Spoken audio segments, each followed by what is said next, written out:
This video is powered by the pros at Pascal Air Plumbing and Electric. Arkansas owned, Arkansas operated. GoPascal.com.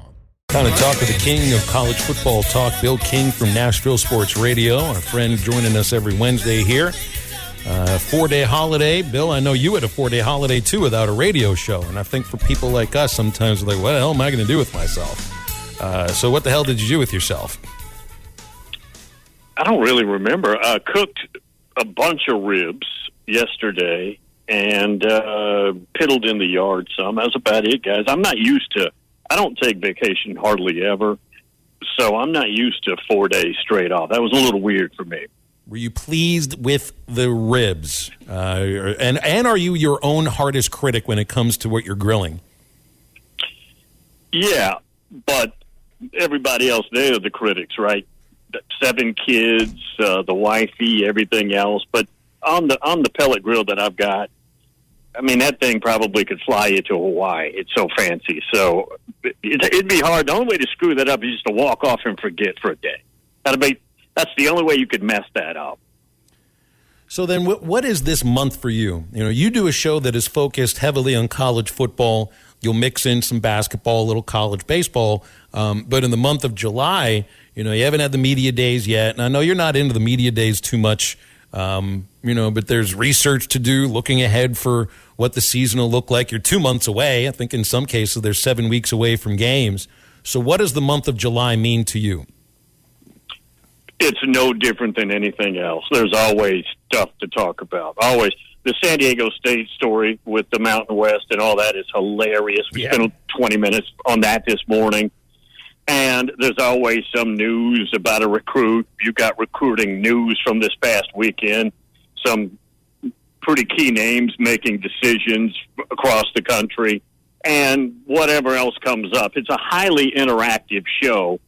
So anything can come up during the show. And we pretty much just let it go any way it wants. Now, once you get into the games, guys, these shows write themselves, right? Because you got the game you just played and you got the game you're about to play. And that sustains you, from September all the way through December.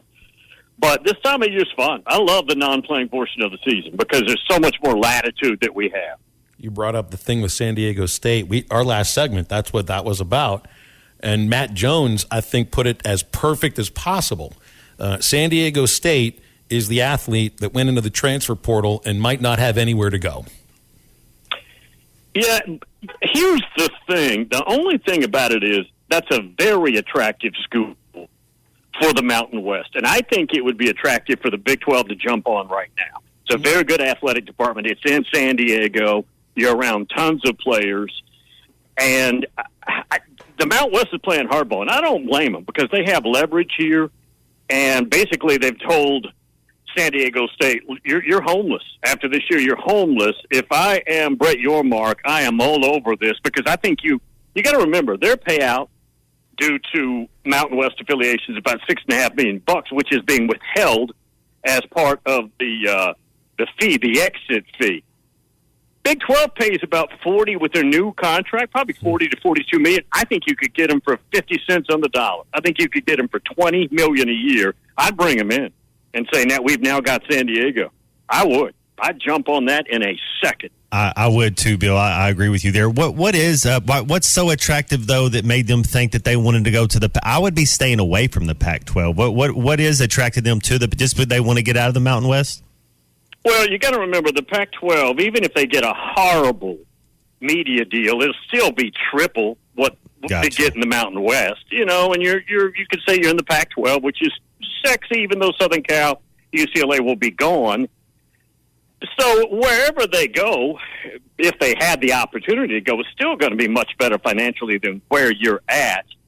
And, man, I mean, that basketball team was phenomenal this last year. You know they can be good in baseball. They can be good in football. It's an attractive place, and you're close to a whole lot of athletes. They can't all go to UCLA and USC, and now you could sell maybe that you're in the Big 12. Now, I don't know if anything's going on there, but I'd be all over that, guys. And I guess they thought they had all the power, and when nothing was happening with the Pac-12, and then you've got that June 30th date that you've got to alert them by or stay in the league, I think they panicked and thought, okay, well, we better reverse course here, and the Mountain West said, we've got you marked down as gone, and we have your money too. How about that? Man, the more I think about it, I think you're right about the Big 12, because your mark is they're trying to be a nationwide conference. Heck, I mean, they're reaching into Mexico. They're sending Houston and Kansas down there to play conference basketball games in 2 seasons. You know, your mark has talked about having a presence at Rucker Court, the legendary blacktop basketball court in New York City. They're talking about getting UConn, talking about Gonzaga coming in for basketball, and that would actually be a good partner for San Diego State. You know, if San Diego State will have football, but Gonzaga's got all the other sports that they could play in the Big 12. I think you're right about that. And I think I'm pretty sure you could get them for 50 cents on the dollar. There's no rule says you have to have an equal cut. I think you could do that. Another thing I'd seen, Florida is going to pour $400 million into, I would assume it's essentially building a new stadium at Florida Field. Now, Arkansas plays in Gainesville in November, and I haven't been there for a football game, but I've been there to run the steps. And for as good of a program as Florida's had, and I know they've hit a patch of mediocrity here, but they do stand to be a giant under the right situation. That is, it's not a great football. It's probably a great place to watch a game, but it has zero amenities. And when I read about the Jacksonville Jaguars looking for a place to play 2 seasons while they rebuild their stadium, and that Gainesville might be a thing, when I've been inside, that is not a place to host NFL football at all. But $400 million will build you a nice college football stadium for sure. Oh, yeah. Tennessee announced they're putting close to $100 million into Lindsey Nelson, which is not one of the more, that's bottom half at bare minimum in the league when you talk about attractive facilities. There's a lot of money out there, guys, and it costs a lot of money. And the problem is, or the catch is, if you wait, the way construction costs are just skyrocketing. I mean, literally, you wait a month, that's a different price, right? You better get your price down right now if you're going to do it.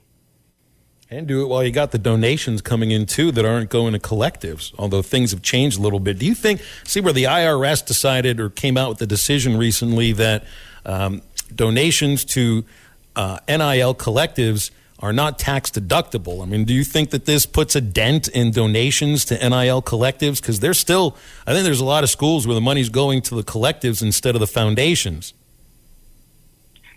Yes, but I don't know what percentage. I've yet to see what percentage of these collectives have promised. We do know some have that, hey, we want your money. We'd love to have your money, and it's tax deductible. They sold that, which is very attractive at that point.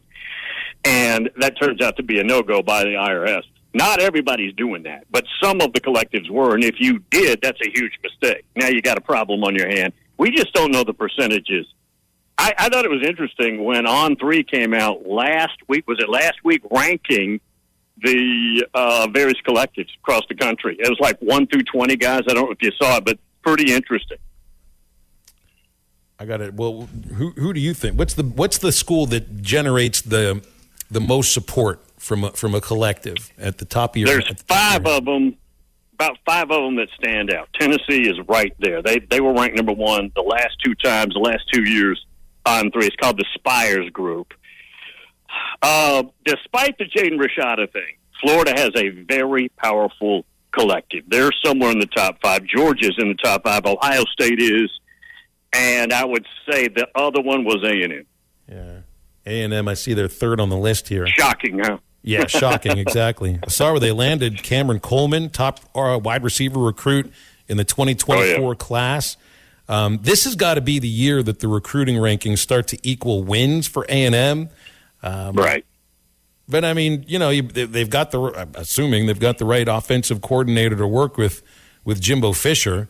But there's a disconnect between the rankings and the amount of success there. But they continue to – I mean, A&M actually looks like they might be set up for a pretty good year.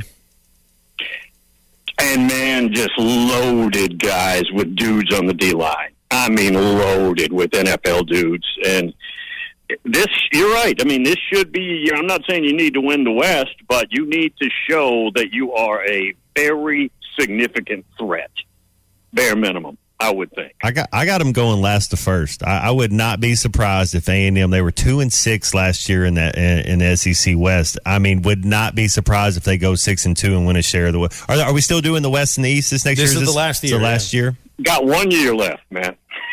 I mean, they've got the talent to do that, and like I said, Alabama has to answer questions at quarterback, O-line, wide receiver, pass rushers, interior defensive linemen, athleticism at linebacker, and I think a couple positions coverage-wise in the secondary. Now, they've got players, they probably answer all of them, but right now it's getting it time if you're a competitor. LSU showed us that. Well, what about LSU? They've got this thing going where second-year head coaches have won 2 national championships this year. It's Brian Kelly's second season. They're the reigning champions of the division. Any chance LSU has a chance to repeat? Yeah, I think so. They're going to be well off at quarterback. They're solid to pretty good at wide receiver. The diva that they had at wide receiver is gone, which is good. The Butte kid. Pretty good at running back. O-line has a bunch of physicality and size. And the defensive front, Mason Smith's back, who's an All-American type when he's healthy. Remember, he blew his knee immediately last year. And they've got the Harold Perkins kid, who's good looking a young freshman linebacker as anybody in America had. Yeah, they're going to be picked probably number 2 when everybody gets to Nashville in a couple of weeks. They'll be picked number 2 in the West. All right, last thing, and I'll let you go, and this is a baseball deal. Obviously everybody thinks that Paul Skeens or Dylan Cruz will go 1-2. There's Max Clark potentially as well. He's a prep outfielder from Franklin, Indiana. I think he's committed to Vanderbilt. Perfect Game has the Pirates selecting him over Skeens and Cruz. Now you had told me last week that you think Cruz doesn't want to go to Pittsburgh, so he won't sign. And I'm over here like, please pick Skeens. Pretty please pick Skeens. But let me ask you that. Who would you take in this case? Do you want the outfielder, the guy that can play 5, every game for you? Or do you want a pitcher like Skeens? Pitchers are always going to be riskier, but he looks like he's got a generational arm. If I had to pick, understanding the pressure of if it doesn't work, I'm going to get destroyed in the media, and I'm going to the shareholders, the money people, my boss, they're going to be mad at me. I'll take Skeens. I'm riding with that. You're talking about a 6'6", 6'7" guy, throws 103, has 4 pitches, throws all those pitches for strikes, and throws none of them down the middle of the plate. I don't know what else you want. I just don't know what else you need.